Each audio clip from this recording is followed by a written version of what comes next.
I'm a registered nurse, Callie said carefully. I work at the clinic in town Tuesdays through Thursdays. If someone needs medical attention... The hospital's 2 hours away and he's burning up. The woman's voice cracked slightly, revealing genuine fear beneath the imperious tone. Please, my fiancé collapsed during our ride this afternoon. The hunting lodge where we're staying doesn't have cell service, and by the time I got him back to the main house, he was delirious. Callie's professional instincts kicked in despite her reservations. What are his symptoms? High fever, chills, confusion. He keeps talking about things that don't make sense. The woman wrapped her arms around herself. I'm Victoria Hartwell. My family owns the Hartwell estate, the old tobacco plantation that's been converted to an event venue. We're here for our engagement party this weekend. The Hartwell name carried weight even in these mountains. Old money, political connections. The kind of family that appeared in Southern Living magazine, spreads about preserving heritage properties. Callie had never set foot on their estate, though she'd driven past the imposing gates countless times. Let me get my medical bag, Callie said, already heading inside. She grabbed her supplies and locked the door behind her, then climbed into the SUV's passenger seat. The interior smelled like expensive perfume and horse sweat. Victoria drove fast, taking the curves of the mountain road with aggressive confidence. I called our family doctor, but he's in Charlotte at a conference. Everyone else is at the estate preparing for tomorrow's party. I didn't want his parents to see him like this. They're already concerned about his health history. What kind of health history? Callie asked, keeping her voice neutral and clinical. He had Lyme disease a few years ago. It took months to diagnose, and he almost died. His mother has been paranoid ever since. Victoria's knuckles were white on the steering wheel. This is probably just a flu or something, right? But with his history... I'll need to examine him to know, Callie said. The SUV turned onto a private drive, marked with a discreet brass sign, Hartwell Lodge, private property. The hunting lodge was smaller than the main estate, but still impressive. A sprawling log structure with cathedral ceilings and floor-to-ceiling windows overlooking the darkening valley. Victoria led Callie upstairs to a master bedroom, where a man lay in a massive four-poster bed, tangled in expensive sheets that were drenched with sweat. Callie's breath caught. She'd seen attractive men before, had dated a few, but even fever-flushed and barely conscious, he was striking.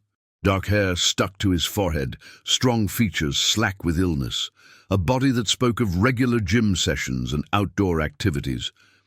But it was his hands that caught her attention, long-fingered and graceful, with old scars across the knuckles that suggested a rougher past than his current circumstances implied. His name is Benjamin, Victoria said, hovering anxiously near the door. Benjamin Hartwell. So this was the Hartwell heir. Callie had heard rumors about him, Harvard-educated, briefly estranged from his family years ago for reasons no one discussed publicly, now back in the fold and being groomed to take over the family's business interests. She set her medical bag on the nightstand and pulled out her thermometer. "Benjamin," she said softly, touching his shoulder, "can you hear me? I'm going to check your temperature." His eyes opened, startlingly blue, even clouded with fever. He looked directly at her and smiled, a sweet, confused expression that made him look years younger. "Angel," he whispered, "did I die after all?" "No one's dying tonight," Callie said firmly, though her heart rate had kicked up a notch. She slid the thermometer under his tongue. "Just hold this for me." He obeyed with childlike compliance, never taking his eyes off her face. When the thermometer beeped, Callie's professional concern deepened. 104, she told Victoria. "That's dangerously high. I need to bring this down before we can transport him safely." "What do you need?" Victoria asked. "Cold water, clean cloths, ice if you have it. And I need to stay with him through the night to monitor his vitals. This kind of fever can cause seizures or worse." Victoria hesitated. I should call his parents. If you want to help him, you'll get me what I asked for, Callie interrupted, her voice gentle but firm. We can make phone calls once he's stable. Something in Victoria's expression shifted, a flash of relief mixed with calculation. I'll get the supplies. The guest room next door has fresh linens if you need to rest. She paused at the doorway. Thank you for coming. I know I wasn't exactly warm when I arrived at your place. Callie just nodded, already focused on her patient. She heard Victoria's footsteps retreating down the stairs, then the distant sound of cabinet doors opening and closing. Benjamin had closed his eyes again, his breathing shallow and rapid. Stay with me, Callie murmured, checking his pulse. You're going to be fine, Benjamin Hartwell. I promise. His hand suddenly grabbed hers with surprising strength, his fever-bright eyes opening again. I know you, he said clearly, from before, from the river. I don't think so, Callie said, though something in his words sent a shiver down her spine. You're confused because of the fever. Just rest. The bridge, he insisted. You pulled me out, said I was worth saving even when I didn't believe it. Callie's heart stopped. That had been 8 years ago, a lifetime ago, when she was barely 20 and working her first job as an EMT. A suicide call, a man standing on the old Pisgah Bridge in the middle of winter. She'd been the one to talk him down, to wrap him in a blanket when he finally stepped back from the edge. She'd never seen his face clearly, just a thin, desperate kid in the darkness.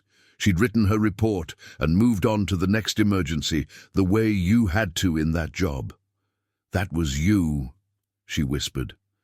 But Benjamin had slipped back into feverish unconsciousness, and Victoria was returning with arms full of supplies. Callie pushed her shock aside and got to work, laying cool cloths across Benjamin's chest and forehead, monitoring his temperature every 15 minutes, whispering encouragement when he thrashed and mumbled incoherently. Victoria stayed for the first hour, then retreated to make phone calls and check on party preparations. I'll be in the main house if you need me, she said. Just keep him alive, please. The night stretched long and strange. Callie alternated between sponge baths and fresh cloths, between monitoring Benjamin's vitals and forcing sips of water past his lips when he was lucid enough to swallow. Around midnight, his fever spiked again, and he began to shake violently. Callie climbed onto the bed beside him, using her own body heat to help regulate his temperature, wrapping him in her arms the way she'd learned in her wilderness medicine courses. I've got you, she said against his hair. You're safe. You're going to be okay. He turned into her embrace like a child seeking comfort, his face pressed against her shoulder. Don't leave, he mumbled. Everyone always leaves.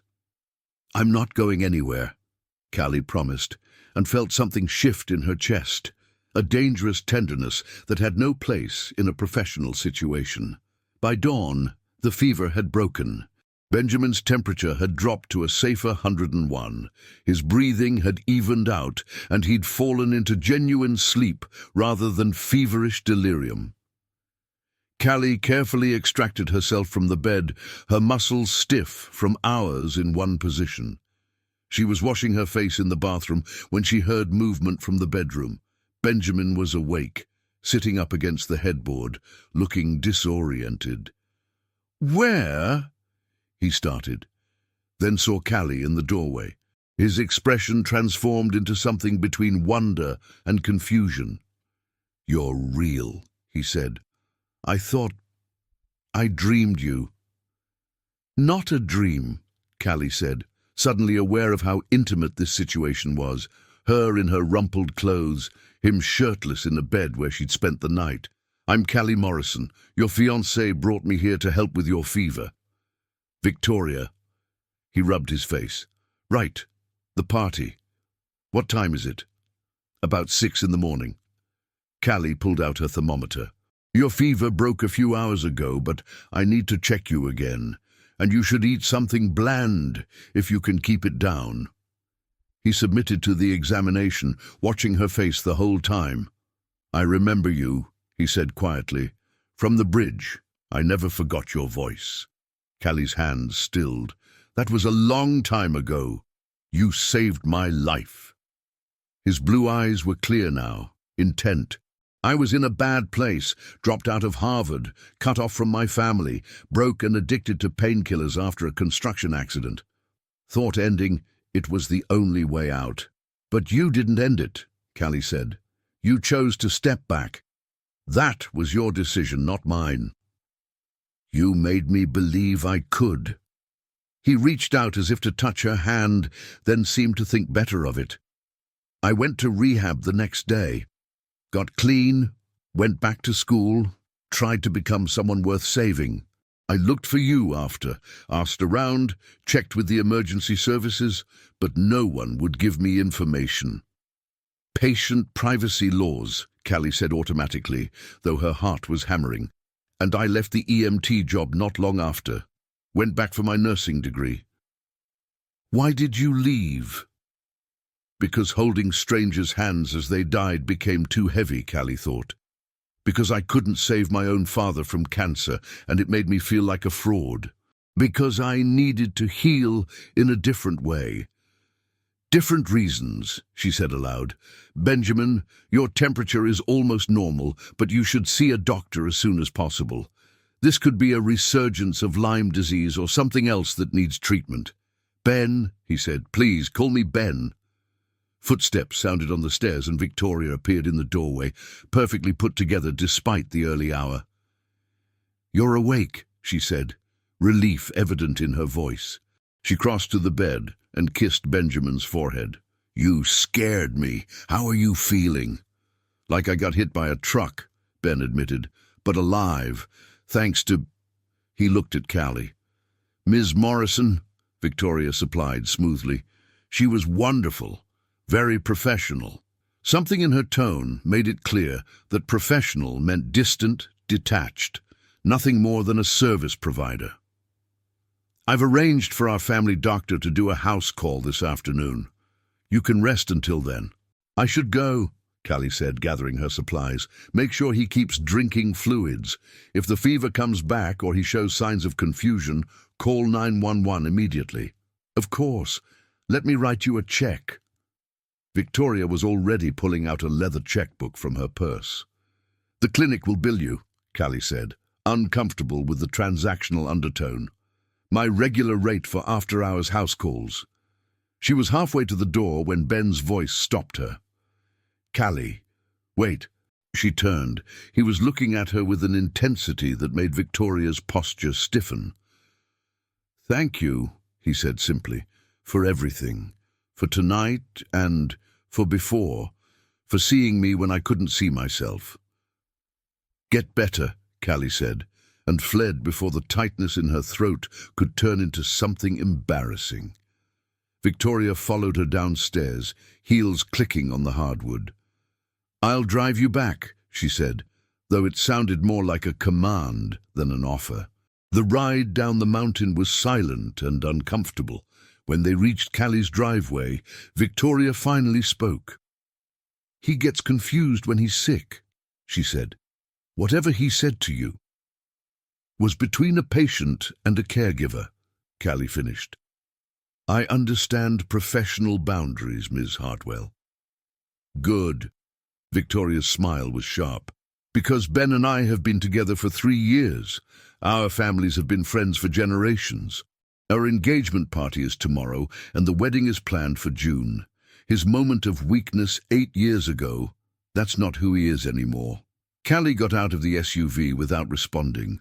She stood in her driveway and watched the expensive vehicle disappear down the road, then went inside and slept for 12 hours straight, dreaming of fever-bright blue eyes and a voice whispering "angel" in the darkness.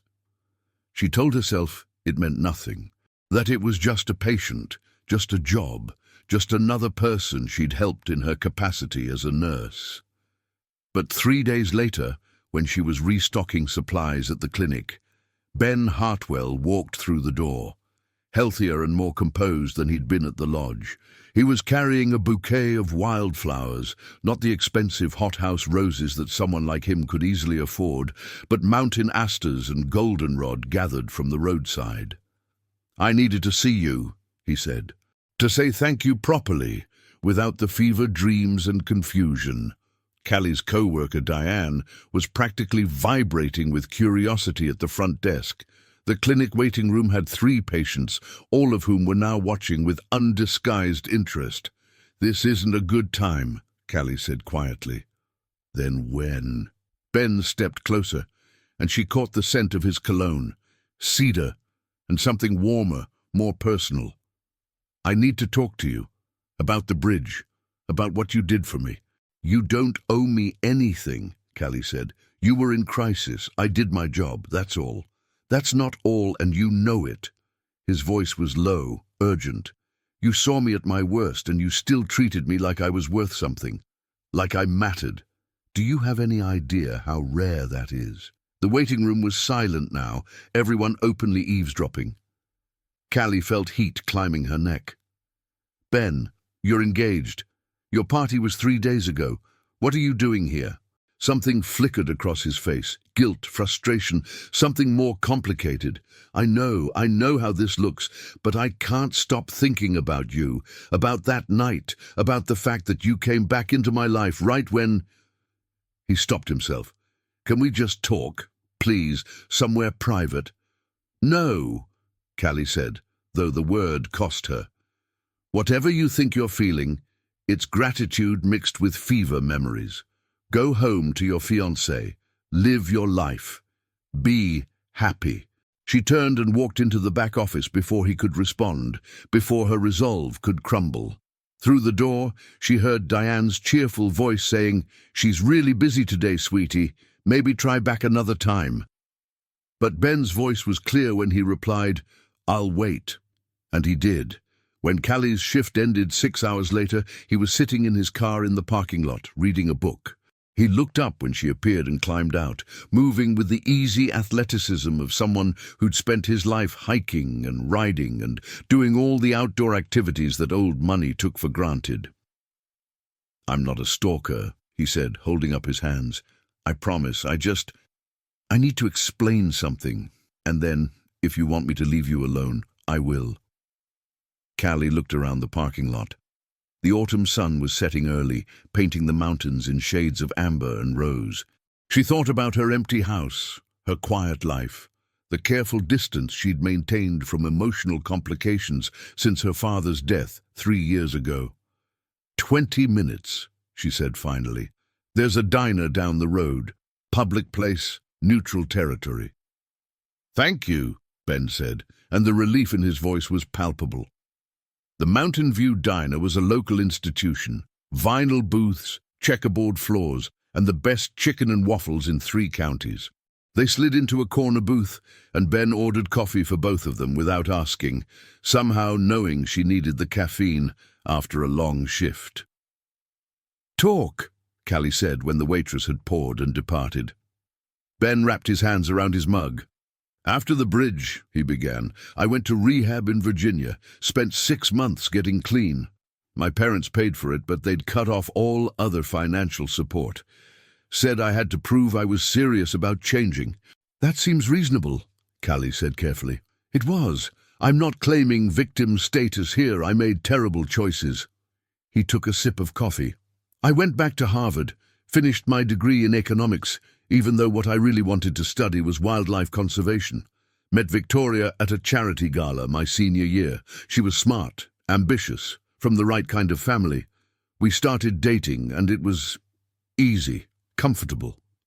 "Ben, let me finish, please." He met her eyes. "I proposed because it was what everyone expected. Our families have been pushing for the merger, and yes, that's literally what they call it, for 2 years. Victoria wants the status and connections that come with the Hartwell name. He paused.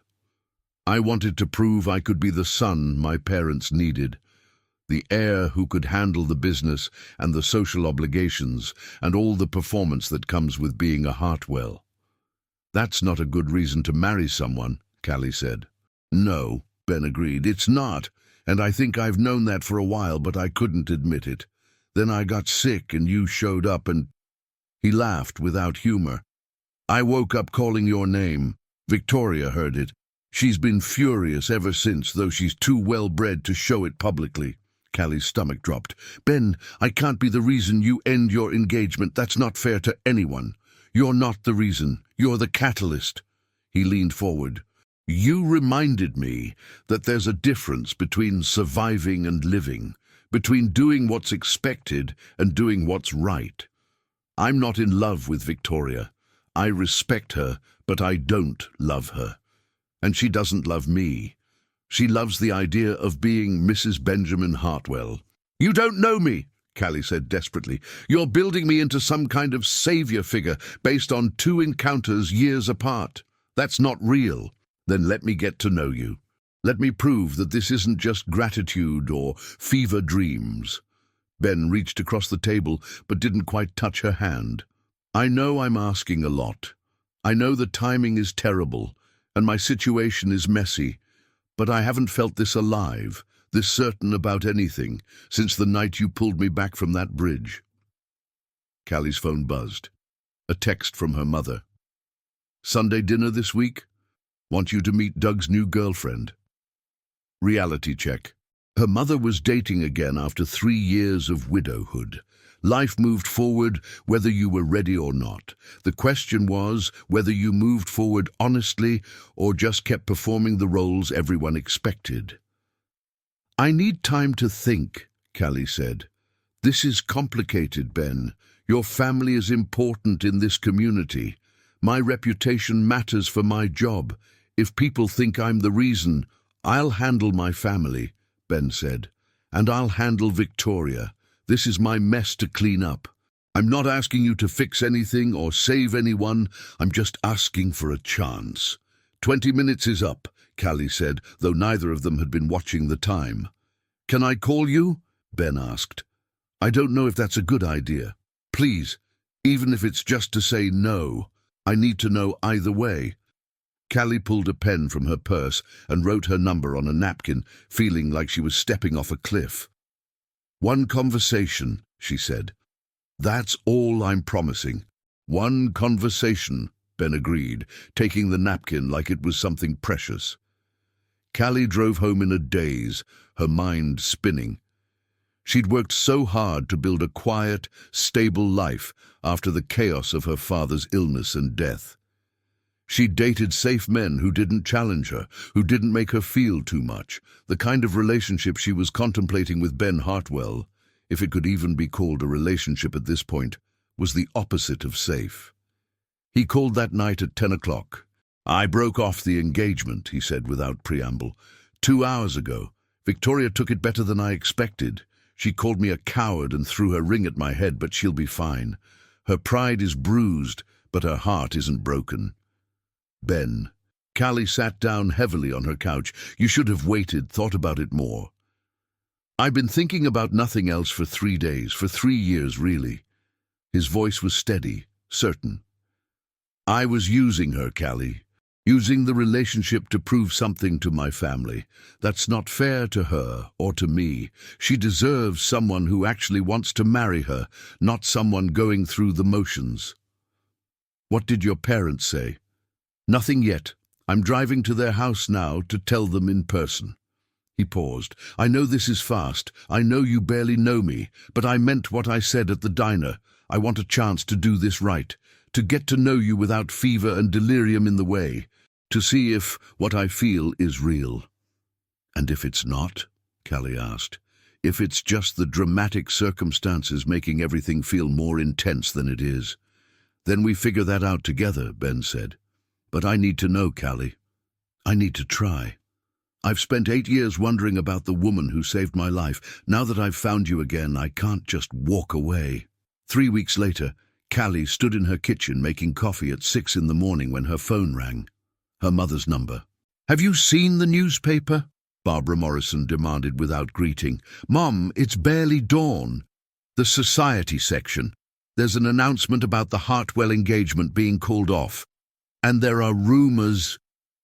Her mother's voice dropped to a scandalized whisper. People are saying it's because of you. Callie closed her eyes. She and Ben had been careful. No public dates, just long phone conversations and a few quiet hikes on remote trails where no one would see them. But in a town like Asheville, with families like the Hartwells involved, privacy was an illusion. I can't talk about this right now, Callie said. Callie Marie Morrison, are you involved with Benjamin Hartwell? The use of her full name meant serious maternal concern. It's complicated. Complicated how? He's from one of the wealthiest families in North Carolina. You're a nurse who lives in a cabin your father built. What exactly do you think is going to happen here? Duke, the class consciousness stung, because it was true. Ben had tried to downplay the wealth gap, but Callie saw it in everything, the way he didn't check price tags, the casual mentions of ski trips and summer houses, the assumption that things like lawyers and accountants were just part of normal life. I have to go, Callie said. I have work. But at the clinic, the whispers followed her. Diane pulled her aside during lunch break. Is it true? About you and Benjamin Hartwell? I don't know what you've heard. That you two met when his fiancée brought him to you during that fever, that he called your name when he woke up, that he broke off his engagement because of you. Diane's eyes were bright with gossip and concern. Honey, the Hartwells don't mess around. If they think you're trying to trap their son... I'm not trying to trap anyone, Callie said sharply. And Ben made his own decisions about his engagement. That's not how his family will see it, Diane warned, or how this town will see it. You're the mountain girl who stole the Hartwell heir. That's the story that's spreading. Callie's phone buzzed. Ben's name on the screen. Can we talk? Some things have happened. She stepped outside to call him back. What's going on? My parents, Ben said, his voice tight with anger. They've decided you're a gold digger. They've hired a private investigator to dig into your background, looking for anything they can use to discredit you or scare you off. What? Callie felt cold, despite the autumn sun. Ben, I haven't done anything wrong. I know that. But they're panicking. Victoria's father is threatening to pull his investment in our resort development deal. There's talk of disinheriting me if I don't come to my senses. My mother actually used that phrase. He sighed. I'm sorry. I knew this would be hard, but I didn't think they'd go this far. Maybe this is a sign, Callie said. Maybe we should step back before things get worse. No, Ben's voice was fierce. I'm not letting them bully me into giving up something real because they're worried about optics and business deals. But I need you to know what you're getting into. This is going to get messier before it gets better. That evening, Callie's mother showed up unannounced with a casserole and determination.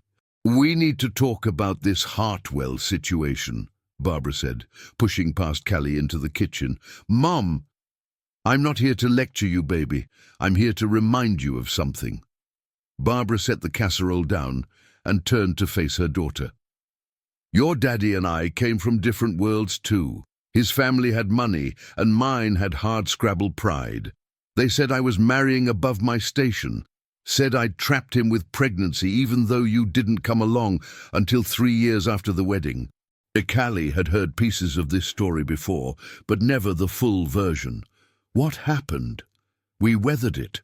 His family came around when they realized I wasn't going anywhere, and I actually made their son happy.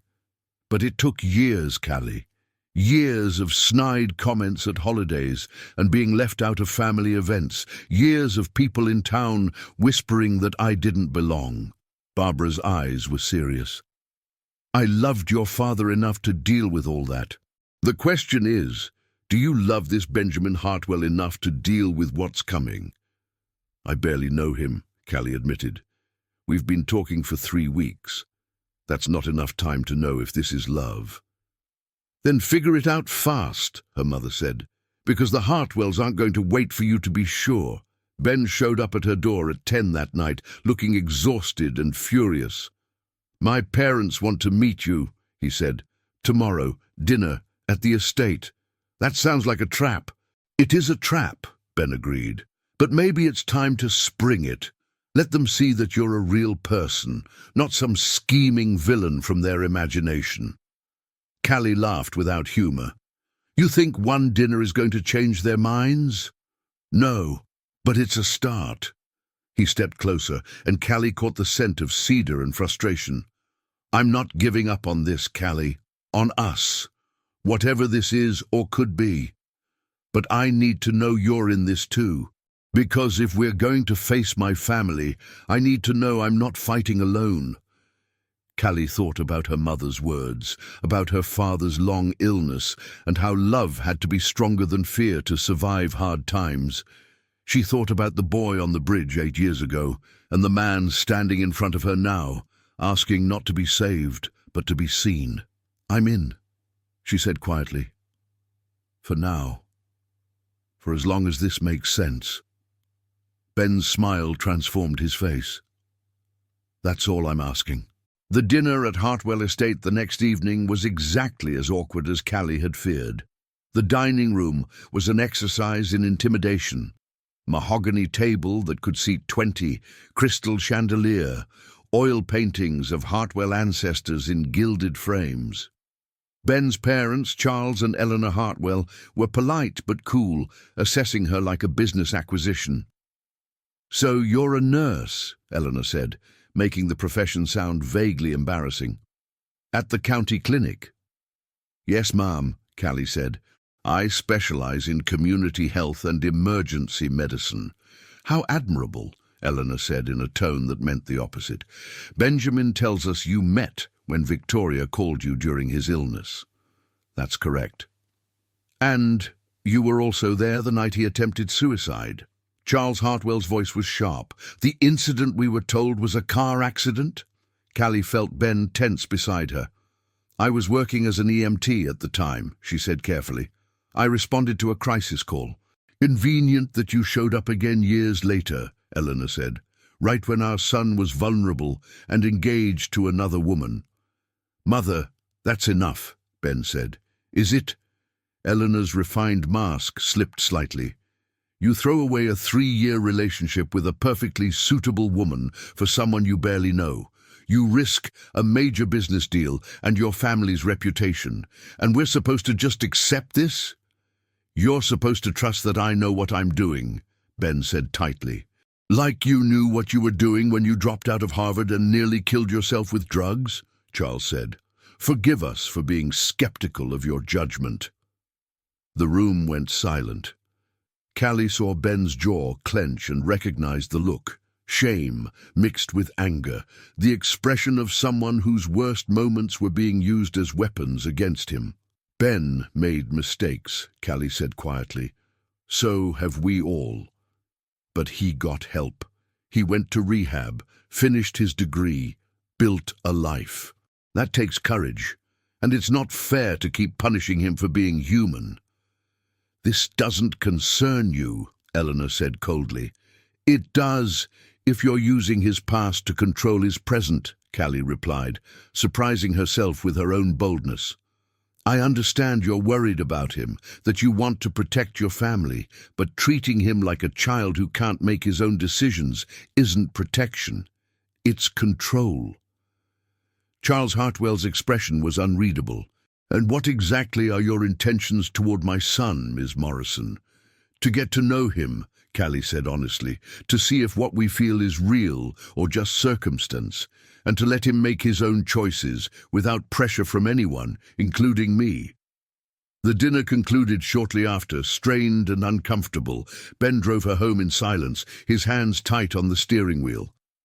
That went well, he finally said with bitter humor. They're scared, Callie said. They almost lost you once. Now they see someone they can blame for losing you again. They don't get to decide who I care about. No, but they can make things very difficult. Callie looked out at the dark mountains. Ben, what happens if they follow through on the disinheritance threat, if you lose access to the family business and money? Then I figure something else out, Ben said. I have my degree. I can work. I'm not afraid of starting over. But you shouldn't have to choose between your family and whatever this is between us." Ben pulled into her driveway and turned to face her. "My family will come around or they won't. But I'm not spending the rest of my life wondering what if. Not about you. Not after I already wasted years wondering about the woman from the bridge." He kissed her then, and Callie felt 8 years of what-ifs collapse into this single moment of certainty. This was real. Whatever complications came with it, whatever obstacles his family threw in their path, this connection between them was real. "Stay tonight," she heard herself say. "Not for, just stay. Let me take care of you the way you've been trying to take care of me through all this family drama." Ben smiled, that sweet expression she'd first seen through fever delirium. "Are you sure?" "I'm not sure about anything except that I don't want you to leave yet." Abby sees. They spent the night on her couch, talking until dawn about everything. His childhood fear of disappointing his parents, her grief over losing her father, the different paths that had led them both to that bridge 8 years ago. Ben told her about the construction accident that had started his addiction, how the painkillers had felt like the only thing that dulled the constant fear of not being enough. Callie told him about watching her father waste away from cancer, about the helplessness of being a medical professional who couldn't save the person she loved most. "You saved me anyway," Ben said. "On the bridge. You gave me a reason to try." "You saved yourself," Callie insisted. "I just reminded you that you could." As pale light filtered through the windows, Ben's phone buzzed insistently. He checked it, and his expression darkened. "My parents have announced that I'm taking a leave of absence from the family business for health reasons," he read, "effective immediately." "They're cutting you out," Callie said. "They're trying to." Ben set his phone aside. "But they can't stop me from living my own life, even if that means starting over." The next weeks tested that resolve. Ben moved out of the family estate and into a modest apartment in downtown Asheville. His parents froze his trust fund and removed him from the board of Hartwell Holdings. Victoria's father pulled out of the resort development deal, costing the family millions. The society pages buzzed with speculation about the Hartwell family drama and the mountain nurse at the center of it. Callie faced her own consequences. The clinic received complaints from concerned citizens about her unprofessional conduct. Her supervisor called her in for a meeting about maintaining appropriate boundaries with patients. The private investigator hired by the Hartwells showed up at her workplace, asking intrusive questions about her finances and personal life. "This is insane," Diane said one day at lunch. "They're acting like you committed a crime. All you did was fall for a guy who happened to be engaged to someone else." "I didn't set out to fall for him," Callie said tiredly. "It just happened." "Yeah, well, love is inconvenient that way." Diane squeezed her hand. "For what it's worth, I see how he looks at you when he picks you up after your shift. That's not a man who's confused or making a mistake. That's a man who knows what he wants." But the pressure kept building. Ben's younger sister, Caroline, called Callie directly one evening. "You need to back off," she said without preamble. "Ben has always been the dramatic one in the family, but this is too much. He's throwing away his future for some fantasy about you being his savior." "I never claimed to be his savior," Callie said, "but you're letting him believe it. You're letting him burn his life down for you." Caroline's voice cracked slightly. "He's my brother. I love him, and I'm watching him destroy relationships with people who have known him his whole life for someone he met a month ago." The conversation haunted Callie. She found herself second-guessing everything, every conversation with Ben, every moment of connection. Was Caroline right? Was she enabling some kind of self-destructive pattern in him?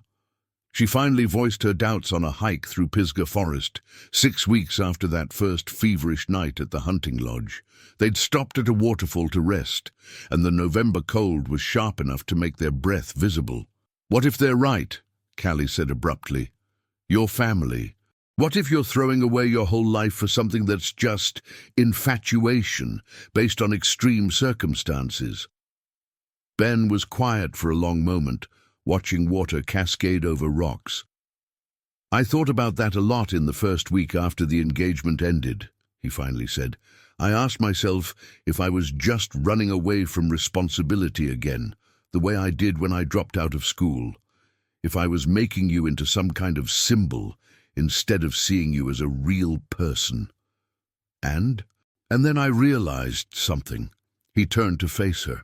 Every major decision I've made in the past 8 years, getting clean, finishing school, coming back to Asheville, even proposing to Victoria, has been about trying to be what other people needed me to be. The good son, the reliable heir, the appropriate partner for someone from the right background. That's not always wrong, Callie said. We all have responsibilities. But I was never happy, Ben interrupted gently. I was functional. Acceptable, playing a role. And then I got sick and you showed up and I remembered what it felt like to be seen as myself. Not as the Hartwell heir, or the reformed addict, or the tragic family disappointment, just as Ben. You're romanticizing it, Callie said, but her protest felt weak. Maybe, or maybe I'm finally being honest about what I want instead of what I'm supposed to want. Ben reached for her hand. I'm not asking you to fix me or save me. I'm asking you to let me choose you, to let me walk away from a life that was slowly killing me anyway.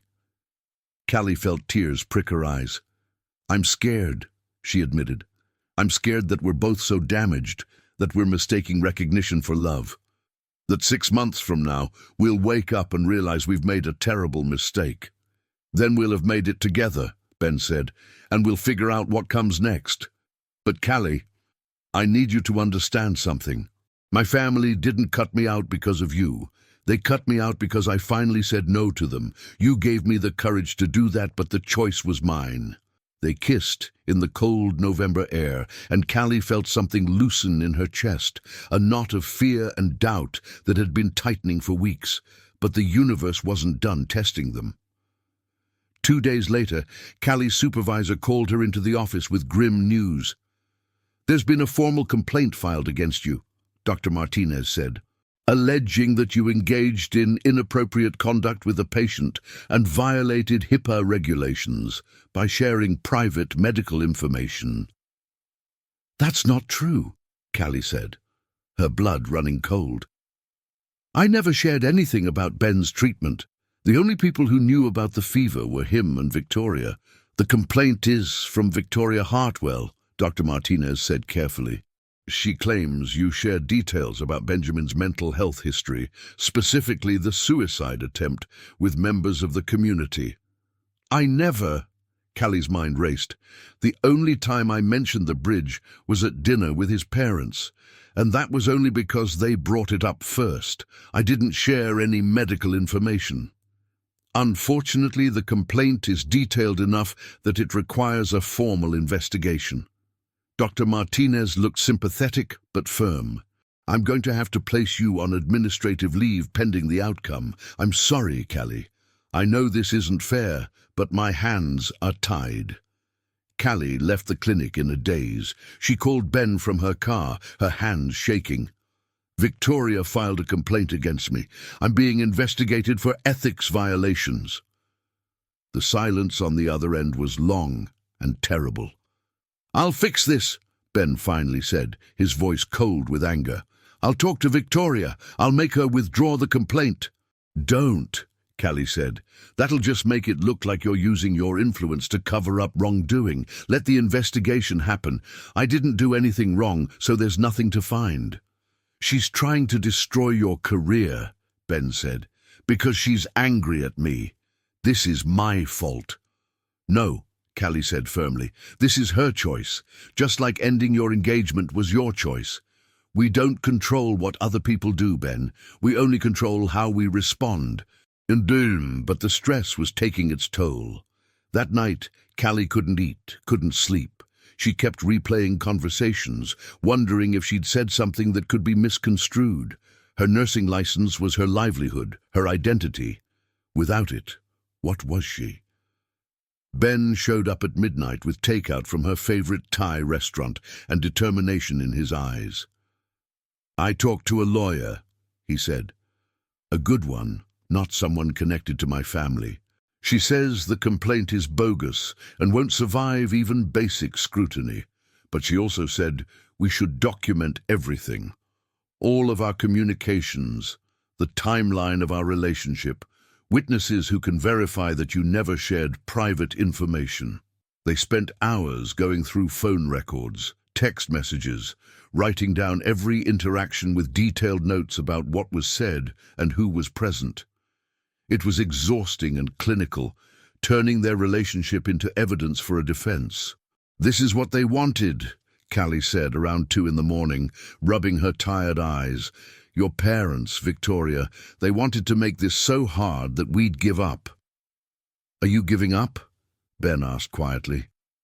Callie looked at him, at his tired eyes and stubborn jaw, at the way he'd spent his night helping her fight instead of sleeping, at the life he'd walked away from because he'd finally found something that felt real.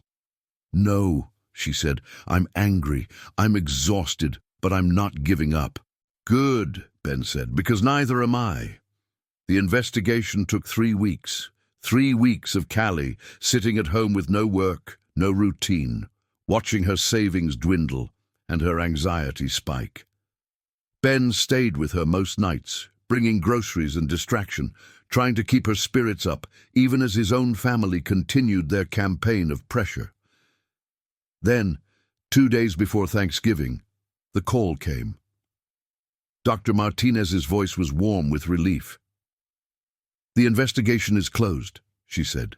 "The board found no evidence to support Ms. Hartwell's claims. In fact, they found evidence that she may have filed the complaint in bad faith. You're cleared, Callie. You can come back to work next Monday." Callie sank onto her couch, dizzy with relief. "Thank you," she managed.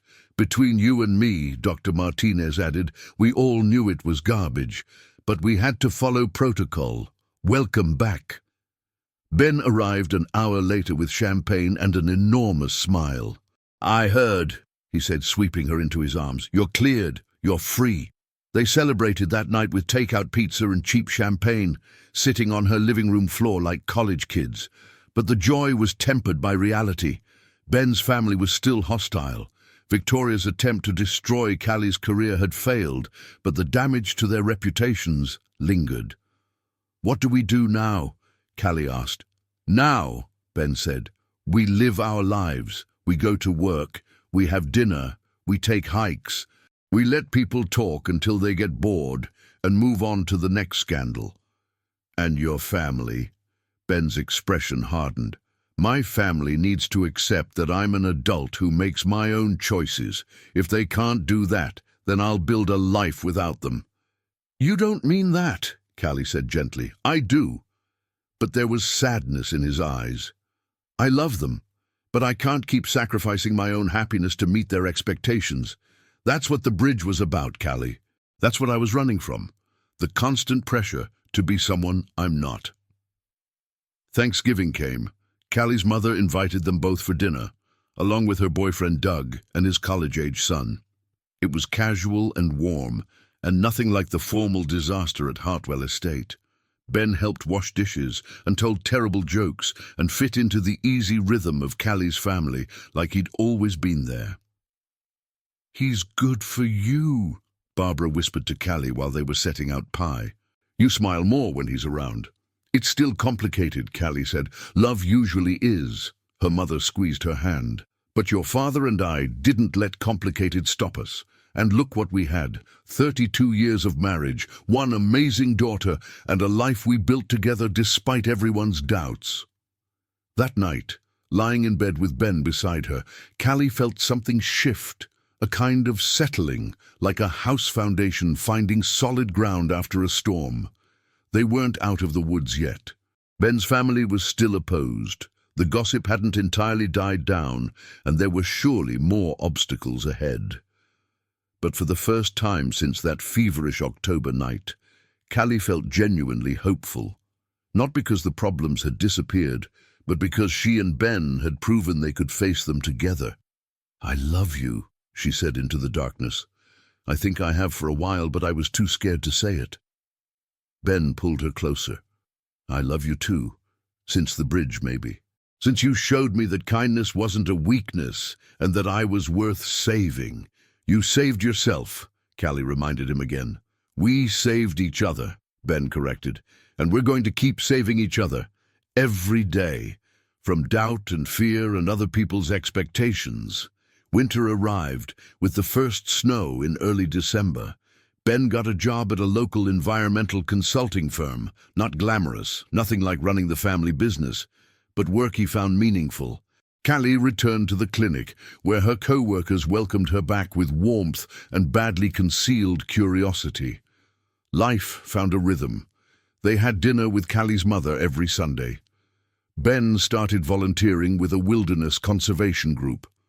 Callie taught first aid classes at the community center. They hiked and cooked and argued about whose turn it was to do laundry, all the ordinary, beautiful things that made a relationship real. Then in mid-December, Caroline Hartwell showed up at the clinic asking to speak with Callie. Diane looked worried, but Callie agreed to meet during her lunch break. "I owe you an apology," Caroline said without preamble.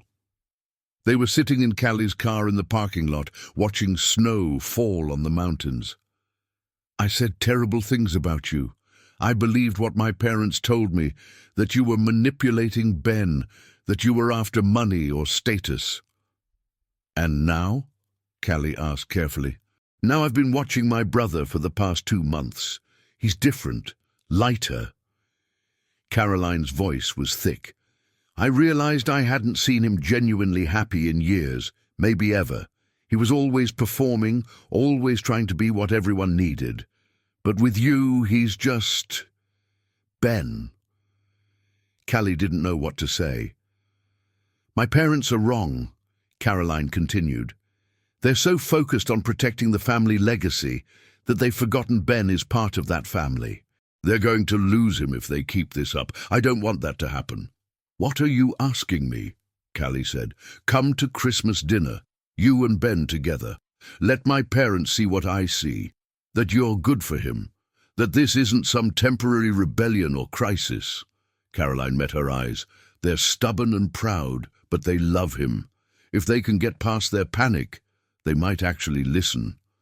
"Caroline, your parents hate me. They're scared of you," Caroline corrected. "There's a difference, and right now they're more scared of losing their son forever.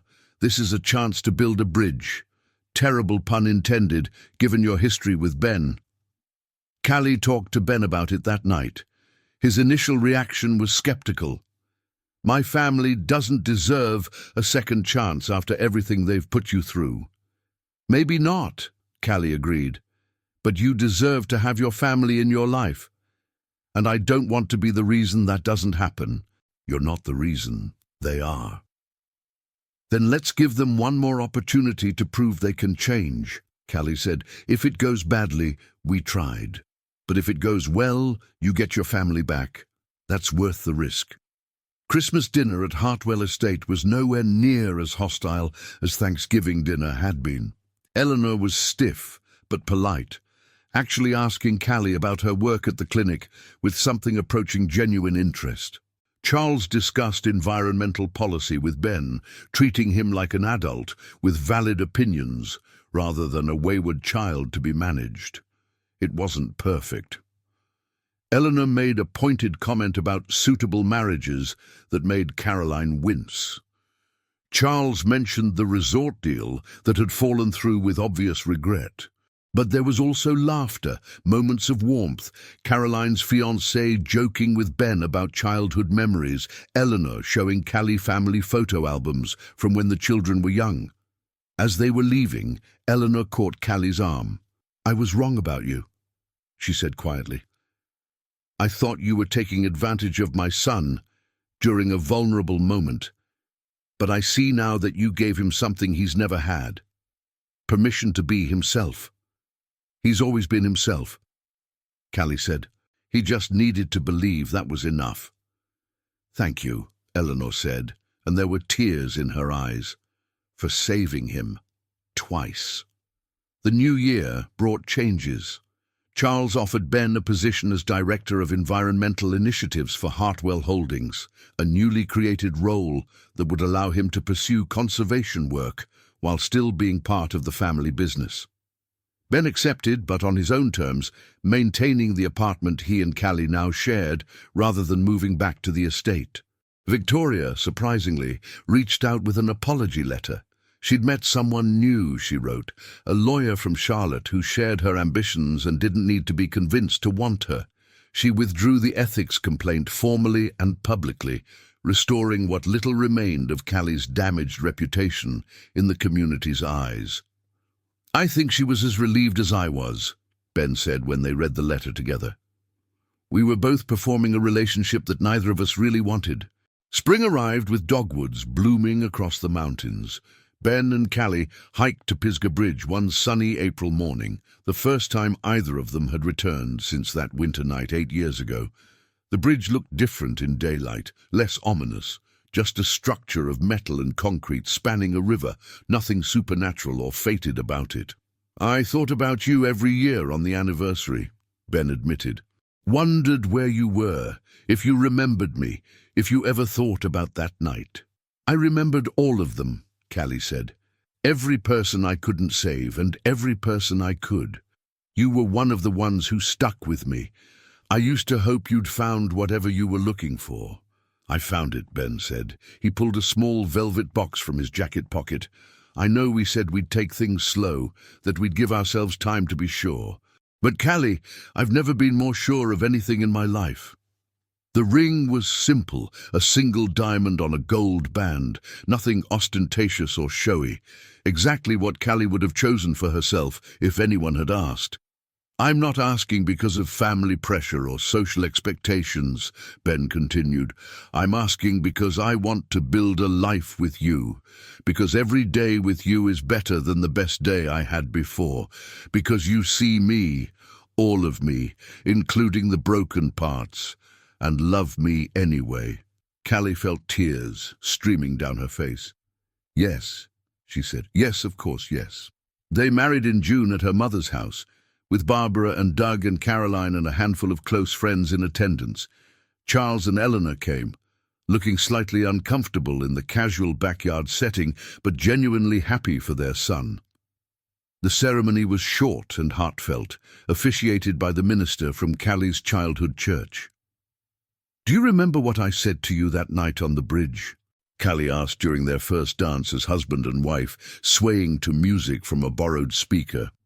"You said a lot of things," Ben said with a smile.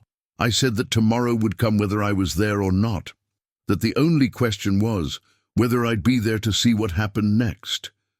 Callie rested her head on his shoulder. "I'm so glad we both chose to be here, to see what happened next." "Me too," Ben said. "Every single day." 2 years later, Callie stood in the nursery of their new house, not a mansion like the Hartwell estate, but a comfortable home on 5 acres with mountain views and room for a garden. She was hanging curtains printed with woodland animals when Ben appeared in the doorway, carrying their 6-month-old daughter. "Someone wants her mama," he said, passing over the baby, who was making the fussy sounds that meant she was hungry. Callie settled into the rocking chair and began to nurse. Grace Eleanor Morrison Hartwell had her father's blue eyes and her mother's stubborn chin. She was perfect. "Caroline's here," Ben said. "She brought groceries and made pointed comments about how we need to actually eat vegetables sometimes." "Your sister is bossy," Callie said fondly. "She learned from the best," Ben replied, kissing Callie's forehead before heading back downstairs. Through the window, Callie could see the mountains turning green with late spring growth. She thought about that October night 3 years ago, when a desperate woman had shown up at her door asking for help with a fever. How she'd had no idea that saying yes would change everything.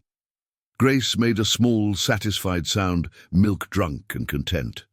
Callie stroked her daughter's soft hair and felt the simple, profound gratitude of someone who'd chosen to stay, to fight, to believe that love was worth the complications. The bridge had been about choosing life over death.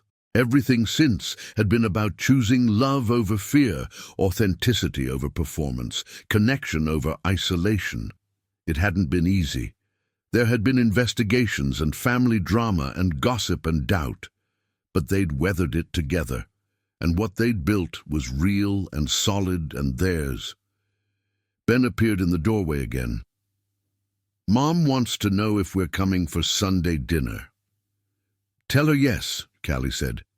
"But we're bringing the apple pie because I don't trust her not to oversalt everything."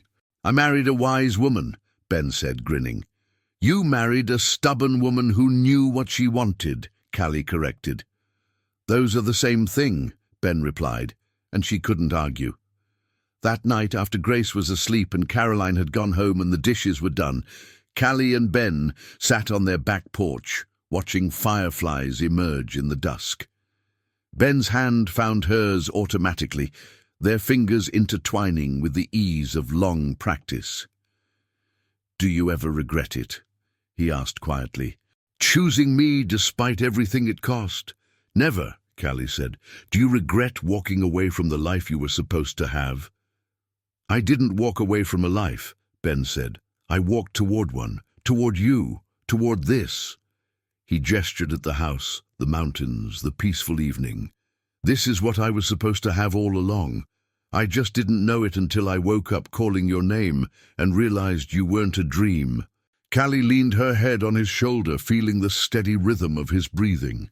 "We saved each other," she said, "on the bridge and in the fever and every day since." "And we'll keep saving each other," Ben agreed. "Every morning when the alarm goes off and every night when we're too tired to talk. Every time the world gets hard and every time it gets beautiful.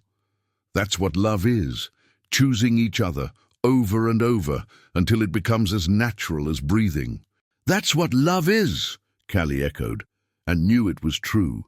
The fireflies danced in the gathering darkness, and somewhere in the house their daughter slept peacefully, and the mountains stood eternal against the fading light.